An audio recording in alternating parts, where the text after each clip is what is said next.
Do you want to change this present world? Do you want to change this present world? Are you happy with what you see around you? Is this world where you live a paradise? We have people from all over the United States. My Knox family is here from Indiana, and the rest of my family from Indianapolis.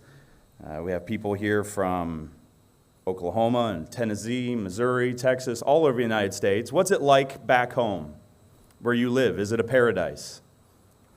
I think we can all say that a change is needed. Mr. Fritz has talked about that. A change is needed.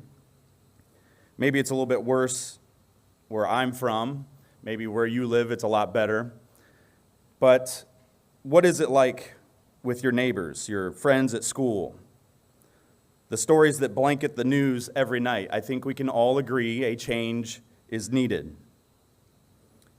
I recently resaw a commencement speech given by a famous Texan, Admiral William H. McRaven, and he was at his alma mater, which is the University of Texas. This was given back in 2014, and I've seen it several times throughout the last few years. He is a former Navy SEAL, a highly decorated soldier, and like I said, he's an admiral. In his speech, he used the University of Texas slogan, which is, "What starts here changes the world." Let me repeat that. What starts here changes the world. And this morning, I want to challenge you to begin thinking this way, to make it a priority, to begin taking some very simple actions. Some of you already are, and some of these things I'll talk about today might sound familiar. Keep it up, okay? Keep that up. At camp here, we have about 200 people. If you go on ask.com, it says that the average American will meet about 10,000 people in their lifetime. About 10,000 people in your lifetime. If every one of you changes the lives of just 10 people in your lifetime, and if those 10 people change the lives of another 10 people, and for you math folks out there, this is called exponential growth. I can barely pronounce it. But if you change the lives of 10 more people in 5 generations, or about 125 years, the 200 people here today would have changed the lives of 20 million individuals. 20 million. That's equivalent to the entire population of the state of New York. Is it hard to be a part of changing the lives of 10 people? I don't think it's impossible in your lifetime. Probably won't happen this week, okay? But maybe in your lifetime you could change the lives of 10 people. Is that possible? I think some of us have more of an opportunity to do that than others, but if you seek out those opportunities, it's not as hard as you might think. I'm a high school teacher, and I work with about 125 students every school year. I quickly came to realize that the decisions that I made on a daily basis had an impact on those 125 students that I saw. I have to be very, very aware of what I say, how I say it, how I treat people, how I make them feel. Some of those things can last a lifetime. How I make them feel. It can impact their lives. It can change career choices. I've seen that happen several times. Would that have an impact on the rest of their life? Would it affect their children? Would it affect their children's children? Generations can be impacted by how I interact with people. This happens all the time. My grandfather was a World War II veteran, much like Mr. Fritz. I met Mr. Fritz's grandfather and had a few conversations with him before he passed. My grandpa was a B-24 bomber pilot. He was shot down over Germany. He spent 9 months in POW camps. one of the men on his plane, when he hit the ground, broke his leg. My grandfather carried him from POW camp to POW camp. The Germans would just shoot you if you couldn't march. That man went home and he had a family. He had children. He had grandchildren. Generations were affected by this act that my grandfather did. Changing the world around you can happen anywhere, and anyone can do it. So what happens here can change the world. The question is, what will that world look like after you've changed it? And I know the people here at this camp, they want to make a world that is better than this current one. So today I want to talk about changing the world around you. You can begin to do this right away, and you can do this today. It sounds like a difficult task, right? Today we're just going to change the world. No big deal. Is it really possible? You might think that you're too young to do such a thing. You might think that's too big of a task. How can this happen? What are some specific things that you can do to start this process? The title of my message is Change the World by Serving Others. Change the world by serving others. You guys taking notes today? Good. I'm just checking. There'll be a quiz at the end, so I'm going to be coming back to some of these points and making sure you've been listening. Change the world by serving others. The theme of camp this year, as y'all know, is John chapter 13, verse 35, and it has to do with loving one another. So the aspect of showing love for others I want to discuss is that of service. Our elder brother, Jesus Christ, set the example for us to follow. Let's turn to Mark chapter 10. Let's start in Mark chapter 10 and verse 45.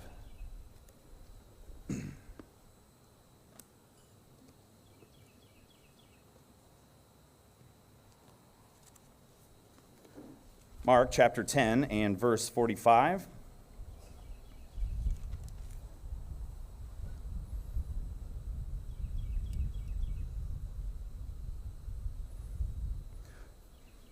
Verse 45 says, "For even the Son of Man did not come to be served, but to serve and give his life a ransom for many."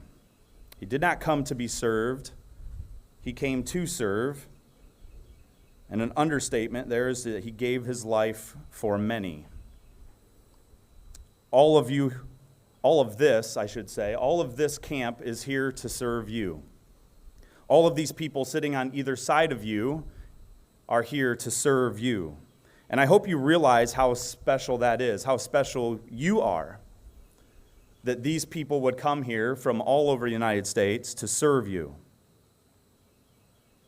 You're all special in their eyes, as you are special in God's eyes, children of members of the Church of God. And you've been set apart. And I know you've probably heard us all talk about this before. You don't have his Holy Spirit yet. But God is calling you.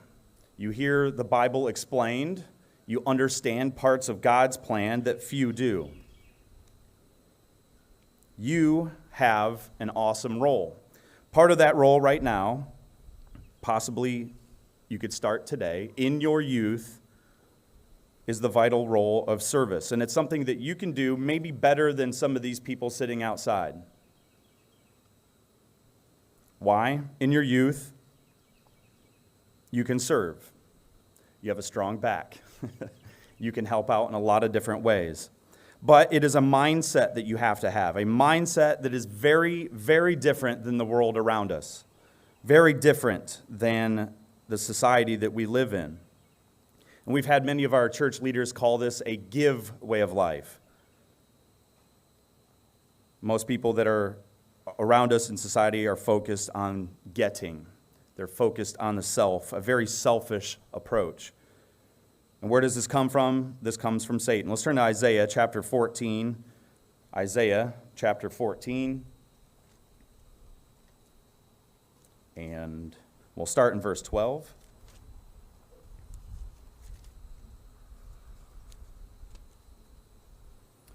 Isaiah chapter 14 and verse 12.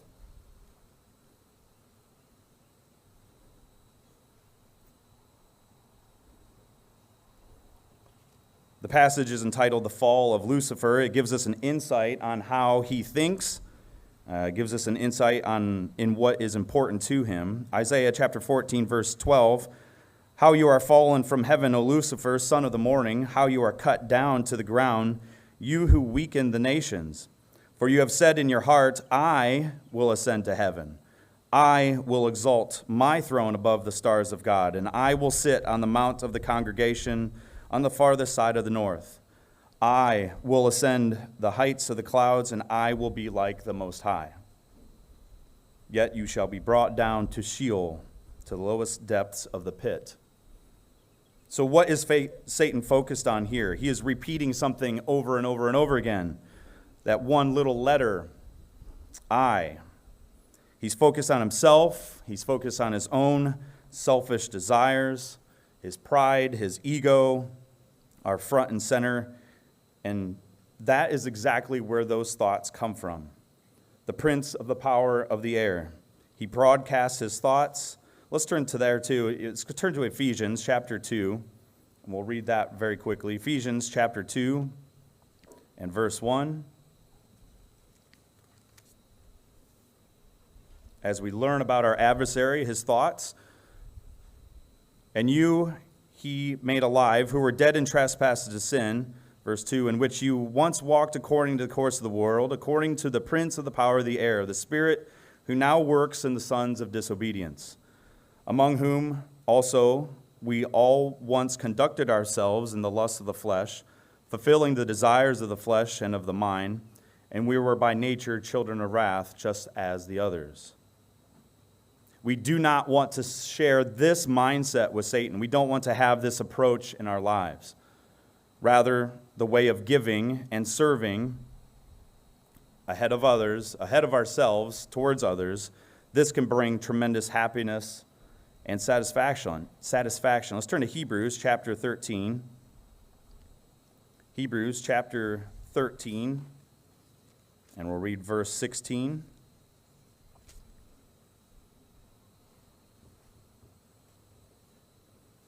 We will show mercy to the poor and not miss an opportunity to do acts of kindness for others. For these are the true sacrifices that delight God's heart. For these are the true sacrifices that delight God's heart. If you want to change the world, first, think about trying God's way, the giving way of life.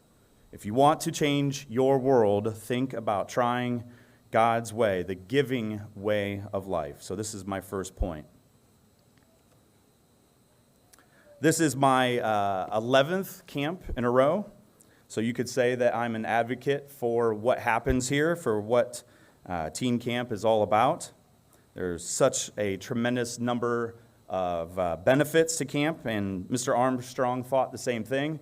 I really appreciated Mr. Fritz showing the clip of Mr. Armstrong a couple weeks ago talking about camp as the most important work of the church, the most important part of the gospel. You guys sitting in front of us are the most important work of the church, the most important part of this gospel.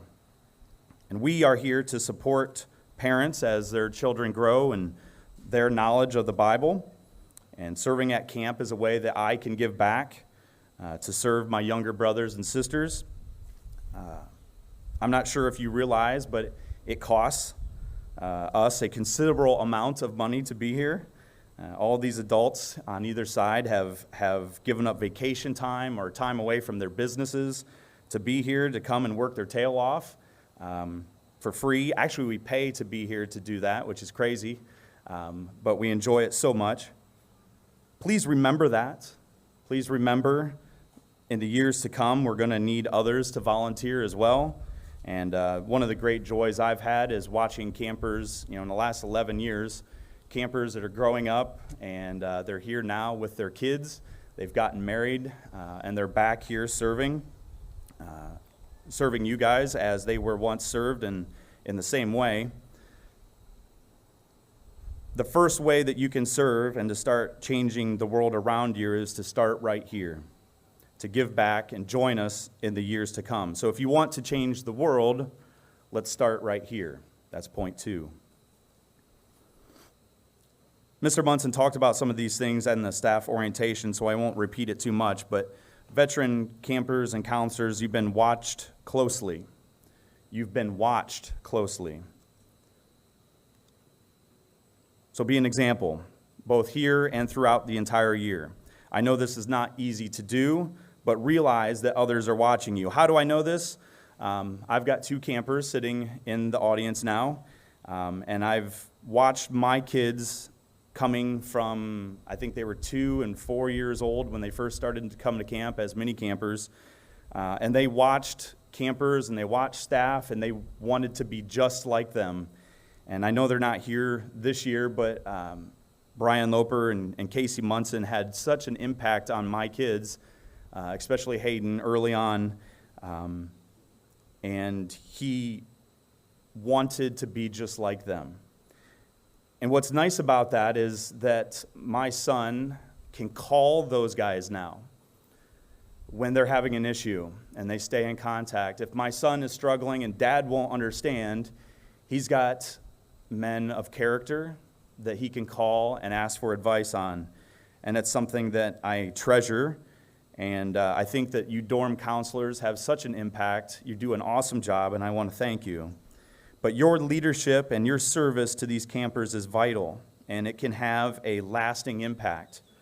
Let's turn to Philippians chapter 1 and verse 27. Philippians chapter 1 and verse 27. The Apostle Paul writes here, "Only conduct yourselves in a manner worthy of the gospel of Christ, so that whether I come to see you or remain absent, I will hear of your affairs, that you are standing fast in one spirit, with one mind, striving together for the faith of the gospel." So Paul is encouraging the Philippians to conduct themselves in a worthy manner. They might hear of the good things that they're doing. And that goes for all of us, to strive together. Staff, you're being watched as well. And we have the obligation to be good examples here and around the entire year. And I've gotten to know my staff members pretty well over the years. The joke is, hi, I'm Mr. Kidney. I drive in circles. I have a spotter with me on the boat. Legally, I have to have a spotter on the boat. And we talk quite a bit as I drive in circles. And many of them I talk with year-round. They know my phone number. They know that I'm available 24 hours a day. They know that they can call me, that I've got their back. And I hope that I can be that representative of God, that they can see a glimpse of the kingdom when they interact with me. You know, Thomas Jefferson once said, quote, "In matters of principle, stand like a rock. In matters of principle, stand like a rock." Do people see God's way reflected when they see you? Standing for something, God's way, steady like a rock. Those that have been coming to camp for several years, I want to ask you a couple of questions, and I've talked to 3 of you ahead of time. The question is, has anyone's service here at camp made a profound impact on you? Has anyone's service here at camp made a profound impact on you? Have they inspired you? Have they influenced you in some way? Because I know some of you, that's why you come back. Something happened. So Mr. Cryer looks like he has a microphone, and we're going to start with, who do you want to start with? We'll start with Morgan Ellertson. Where's she at? Morgan, wave. Where are you at? She bail on me? Nope, she's there. So the question is, has anyone's service here at camp made a profound impact on you? Yeah. Can you hear me? Can you hear me? Yeah. Okay. The Plagenzas, they're always being nice to everyone. Every time I look at Mr. Plagenza, he's smiling. He's always motivating others, and yeah. Okay, good. Thank you. Yes, the Plagenzas are some of the pillars here at camp. Thank you very much. Blake, where are you at?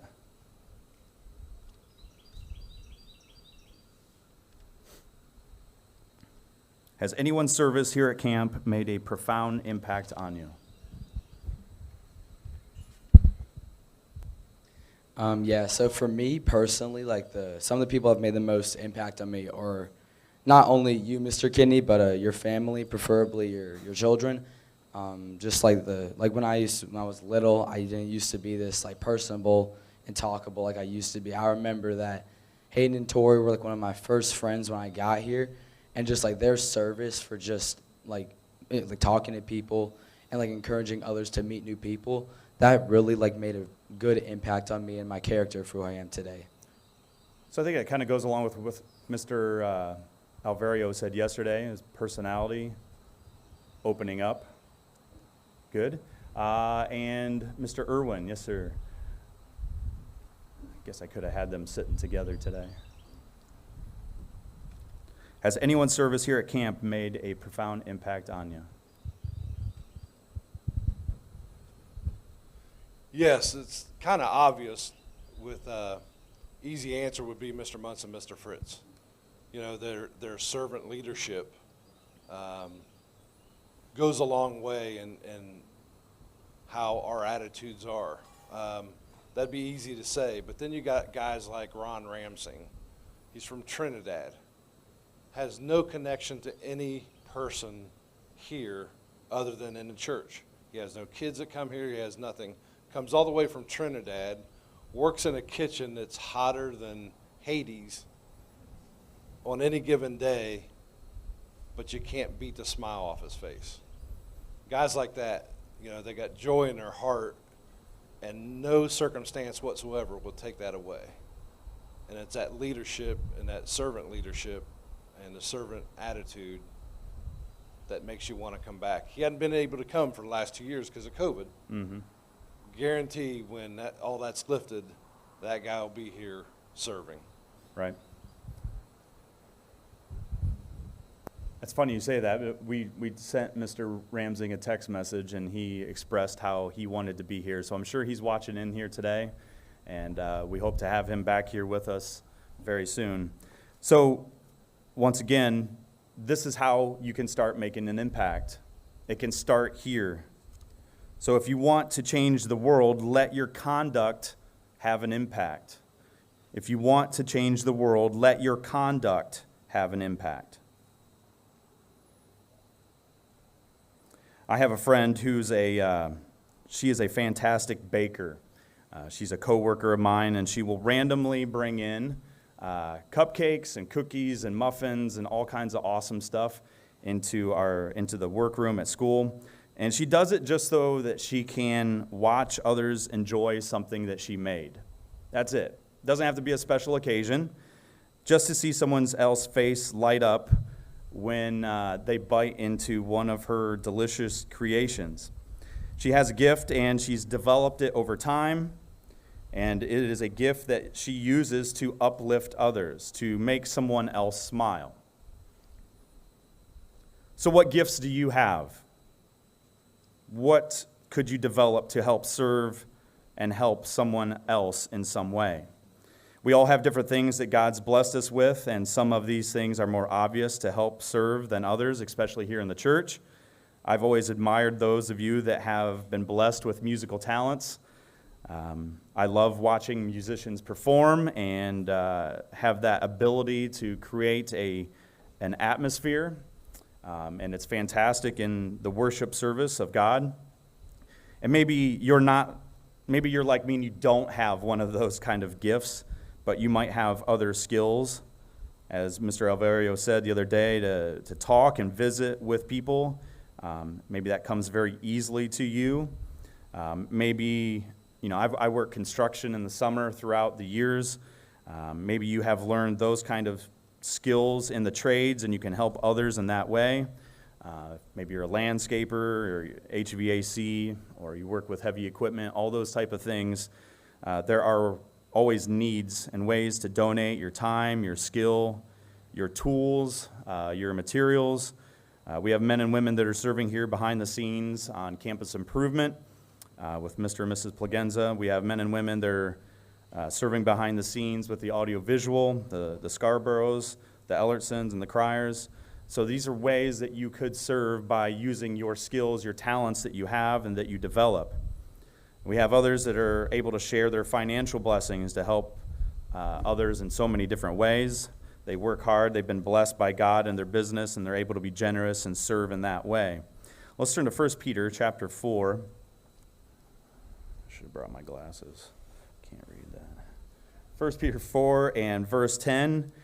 As each one has received a gift, minister to one another, as good stewards of the manifold of grace of God. If anyone speaks, let him speak as oracles of God. If anyone ministers, let him do it with the ability which God supplies, that in all things God may be glorified through Jesus Christ, to whom belong the glory and the dominion forever and ever. So these gifts that we've been given by God, as verse 11 says here, the ability that God supplies, should be used to help serve one another. We can see God supplying what we need in this way.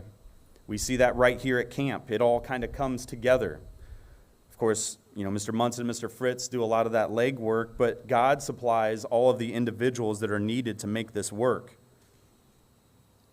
So take those gifts and develop them, improve them. God is working with you in this way. For a lot of years, I fought that. Don't fight it, embrace it, take God's hand, trust Him, and move forward. So if you want to change the world, use the gifts that God gave you to help others. Like I said earlier, I'm a teacher, and I've been a high school art teacher for 17 years. And in those 17 years, I've had the pleasure of working with thousands of students.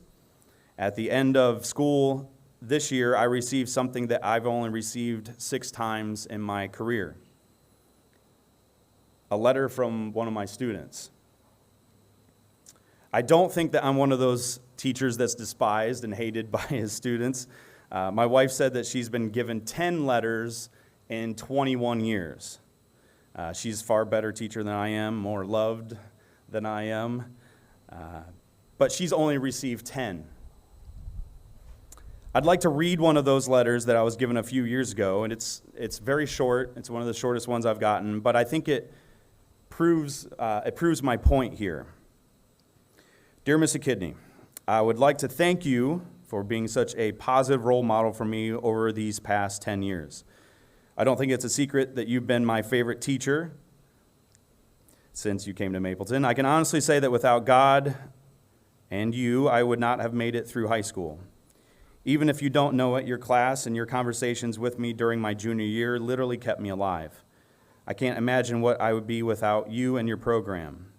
I cannot even explain the impact that you and your passion for art have had on my life.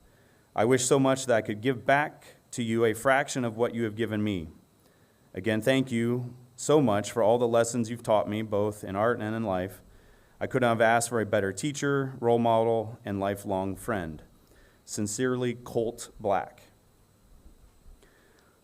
So Colt is one of my 10. He was in a very dark place his junior year. Remember, you have to change the lives of 10 people. That was the challenge. But I'm not focusing on what Colt had to say, but rather that he said it.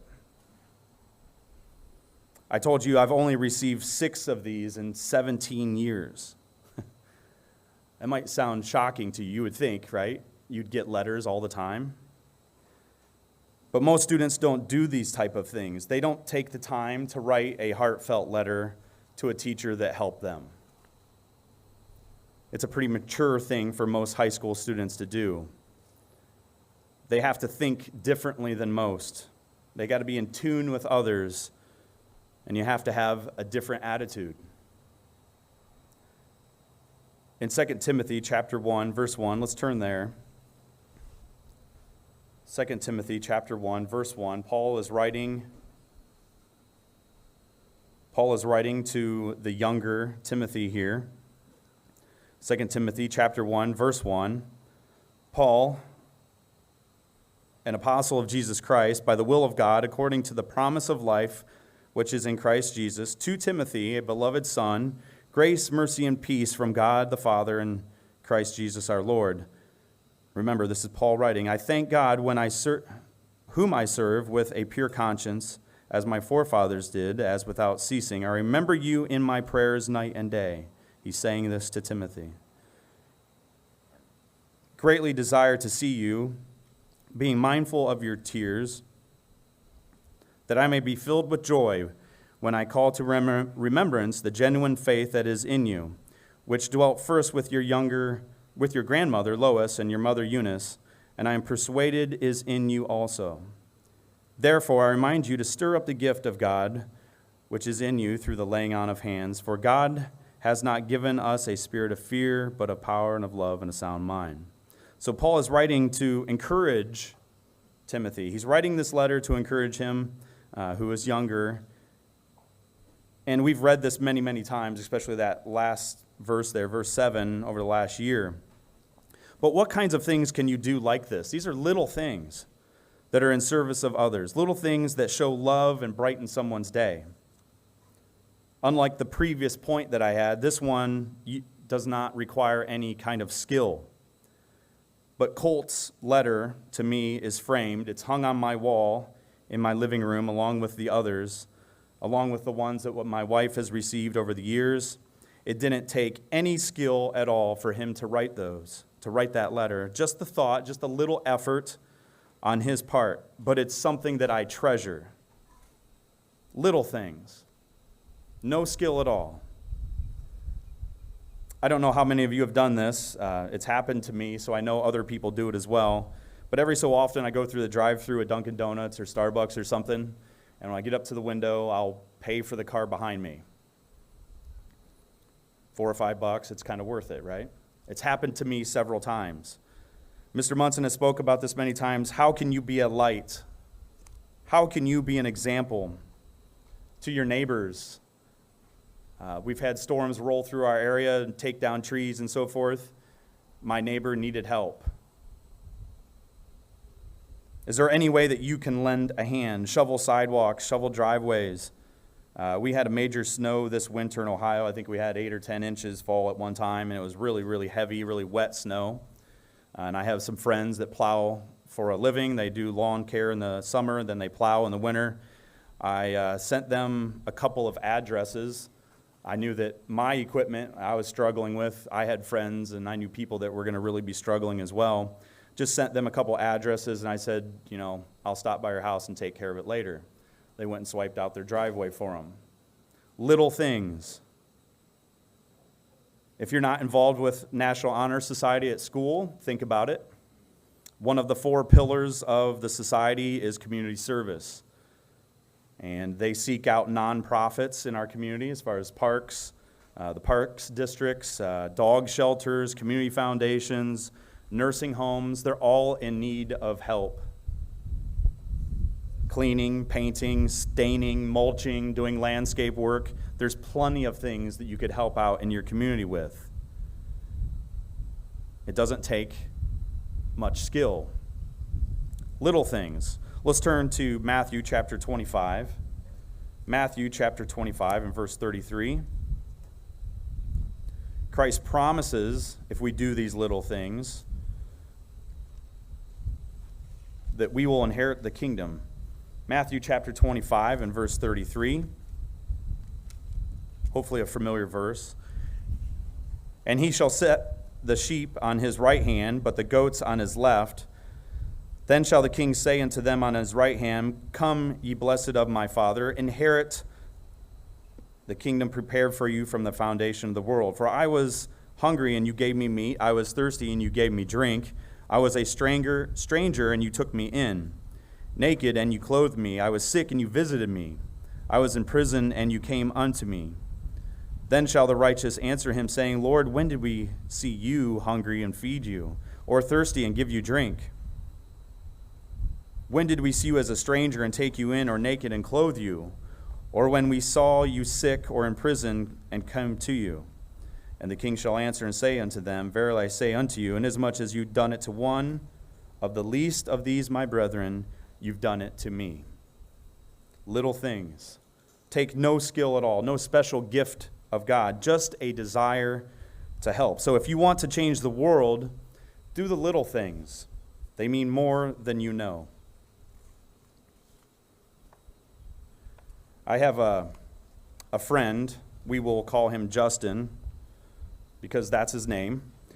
And Justin and I have been friends since kindergarten. We grew up together in a small town, and we've had lots of adventures together. We wrestled in school, Biddy all the way up through middle school, and then my freshman year, we ended up my family moved to a different school district. But Justin and I have kept in contact, and I still see him at least a couple times a year. I won't go into many details of our younger escapades. We've had lots of adventures, but we've also had some of the greatest times in my life together. He was in my wedding. He was part of my wedding party. He showed up at the hospital after my kids were born. We've spent countless hours together. One of my most trusted friends. He is not in the church. In fact, we differ in a lot of ways, a lot of different ways. But we share a bond, and we're like brothers. He would do anything for me, and I know that, and he's proven that to me several times. He's one of those friends I would put my life in his hands. I trust him completely. So recently, when I was having a difficult time, it revolved around work. I called him up, someone to talk to, and we had a long discussion on the phone, a couple hours. And at the end of it, he said, "Hey, man, I'll see you soon." I didn't think much of it, and 2 days later, he was at my house. He took a week off of work. He flew to Ohio. He is from Arizona. He lives in Arizona now. He shows up at my house, spends a few days with my family and I. I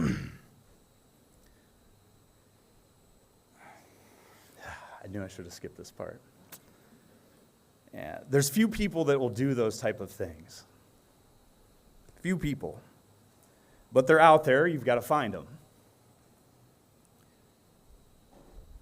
Do you have a friend like Justin?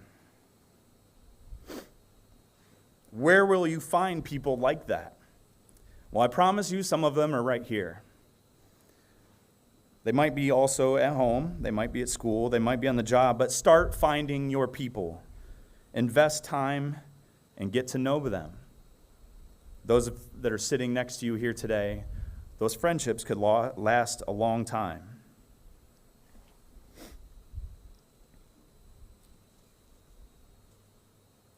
Like I said earlier, you could start by checking in with each other year-round, holding each other accountable, helping each other endure to the end, helping each other to hold on to the ground. Let's turn to Ecclesiastes chapter 4. Ecclesiastes chapter 4 and verse 9. Ecclesiastes chapter 4 and verse 9 reads, in my Bible, this section is labeled the value of a friend. Chapter 4, verse 9, 2 are better than one because they have a good reward for their labor.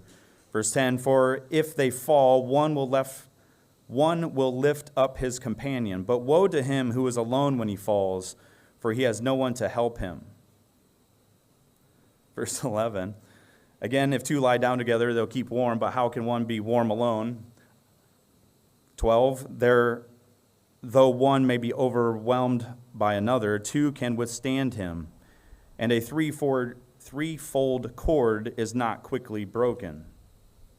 Kind of like a rope that has 3 separate twines, might be braided and wrapped together. You guys are building a network here. You're building a network of friends like Justin that could last for a lifetime. If you want to change the world, find your people and invest time in them. In closing, the title of my message this morning was Change Your World by Serving Others. I'm not going to quiz you now, but if you take a look at your notes, if you want to change the world, first think about trying the give way of life. Implement it now, here at camp. Let your conduct be the example for others to see. Use the incredible gifts that God gave you to help others. Nothing is too small. The little things can make a huge difference and have a huge impact. And finally, find your people, support them, support each other, uplift them, pick them up if need be. Be the servant leader that is so needed in this world and will be implemented everywhere in God's coming kingdom. This morning, I wanted to challenge you because what starts here changes the world.